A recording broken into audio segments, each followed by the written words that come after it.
We continue our studies about the Beis HaMikdash. Would you like to have tea at the temple? I'd love to. Yeah, okay, good. This is not exactly so. Nobody had tea at the temple, but it's just a cute name. Way to get everybody's attention. This is about eating in the Beis HaMikdash. And here's what you must know.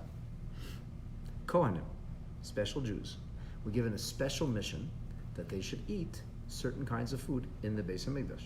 And as I mentioned yesterday briefly, when the Kohanim eat this special meat, also known as kodshim or kodshei kodashim, the highest level of holiness. So what happens is, if it's a korban chatas, for example, if it's a sin offering, hakohanim ochlim, the Kohanim eat, ubailim miskaprim, and the owners, the people who brought the korban, obtain pardon from Hashem. Now, as I said yesterday, let's go back to our floor plan. This is called the Azara, kodshei kodashim, the most severe or important kind of holiness. Things in the Beis HaMikdash, so they're called kodshim. It's a Beit HaMikdash, so things in the Beis HaMikdash are kodshim. Have to be eaten somewhere here. Can't have tea on top of the mizbeach. That's not going to work. You can't have tea here. It's very, very, very bloody, busy place. Very bloody. A lot of action happening here. But there was an area, large courtyard over here, large area of courtyard over here, and the Kohanim would go, maybe two Kohanim together, and they would eat. Would they be tables and chairs? Tables and chairs. No tables and chairs. The only one who's allowed to sit in the Azara is the Melech of the Jewish people, the king of the Jewish people, if he is from the house of David HaMelech, the royal house of King David. So going back over here, you really can't see much. It looks very narrow, but this is, like I said so many times, those streets downtown. If you look at it from a bird's eye, it looks tiny. When you're actually walking in the street between these tall buildings, there's lots of room. So that's the area over here. This is the segue into Halacha 8. Because, Haya Benuyas Bachoil, what if this structure was built in the mundane pedestrian area of the Har HaBayit? Now, the Har HaBayit is always kind of a holy place, but nonetheless, the scrimmage of actual holiness means in the Azara. So where could we be talking about when we say Bachoil, when we say in the ordinary place? We could be talking about here, alongside, a structure that would be alongside, a structure that would be here alongside. We could be talking about something that was here, because this is the Ezrat Nashim, and that is also considered to be chol. It's considered to be mundane or ordinary in comparison with the other side of this wall, the Azara. So in the event that that would be the case, if these structures or chambers or areas are psuchot lakodesh, if the way to enter is through a holy area. So, for example, you may have had an area here, but the only way to get in here was to enter through the Beis HaMikdash. Now, if you had an area which you can enter from this side, that's another story. But if you have an area which you can only enter from the Kodesh, that's where it opens up into.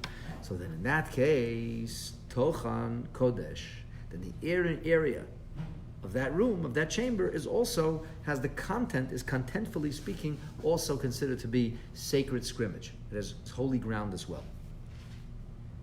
And what do we care? Why is that important? And anyway, what does that mean? I mean, if the sacred scrimmage of the Beis HaMikdash is a certain area, if this is outside of the sacred scrimmage, what do you mean it's considered sacred scrimmage? It isn't.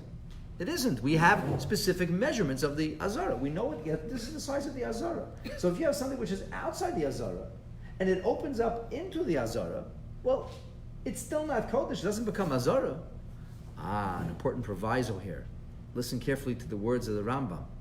Tochan Kodesh le'achilat kodshei kodashim.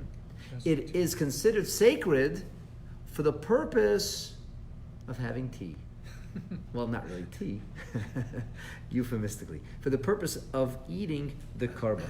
And why is this? So the Kesef Mishnah, which is written by Rabbi Yosef Karo, he says the reason is because there is a pasuk, there is a verse in the Torah that speaks about the eating of the korbanot in the Beis HaMikdash.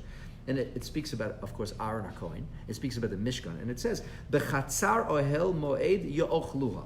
In the chatzar, in the courtyard of the ohel moed, of the tent of meeting, that's where it should be eaten.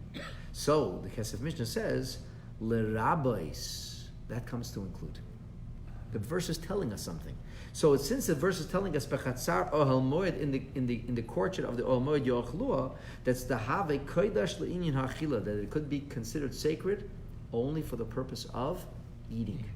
So it's only for the purpose of tea in the temple that this is considered holy. Otherwise, it's not considered holy.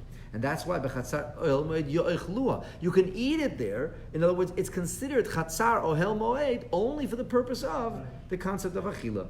Aval l'sha'ar dvarim, says the Kesef Mishnah, for other things.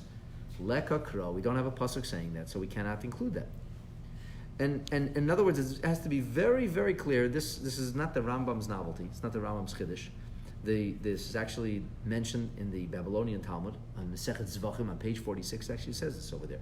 It says that it's only considered kodesh, only rak le'inyan achilas kachim, only for the inyan of achilas kachim. However, the Gemara there tells us something very interesting. Midrabanan, rabbinically speaking, we would apply the stringency of holiness in that area too, which would mean that somebody who's not in a state of ritual purity, who's not allowed to go into the Kodesh, would have difficulty. And you'll see this now as the Rambam continues to speak to us. As the halacha continues to unfold, he said, "Ein shochtim sham kadoshim kalim." Even the lightweight kind of holiness cannot be slaughtered there. It can only be slaughtered in the Tzafon, in the true north, in the Azara, the Ezra's Kohanim. It cannot be slaughtered down in the Ezra's Yisrael, for example. However, this area which you considered Kodesh for the purpose of eating is not Kodesh for the purpose of slaughtering the sacrifice, of the Korban. Now the Rambam says, V'hanichnas l'sham, but the one who enters into it, Bituma, in a state of ritual purity, Patur, is exempt. Oh, but did you just tell me a moment ago that Midrabanan, rabbinically, that even somebody who's ritually impure cannot enter into there? Yes, I did say that, and I stand by it.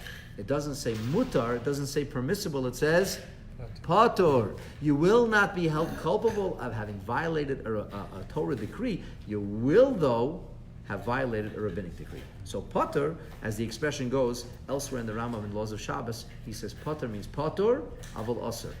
You're exempt, but it is actually prohibited. The roof of this area. So if you had, let's say, for example, this area or this area that opened in, I'm not saying these areas opened into holiness, but if they did open into holiness, even if they would be considered holy for the purpose of eating, so you can kind of go into this little chamber to eat, the roof would certainly not be considered holy. It would only be the actual area of the room that would have designation of holiness, and this only for the purpose of tea in the temple, only for the purpose of the Kohen eating within the area of sacred scrimmage.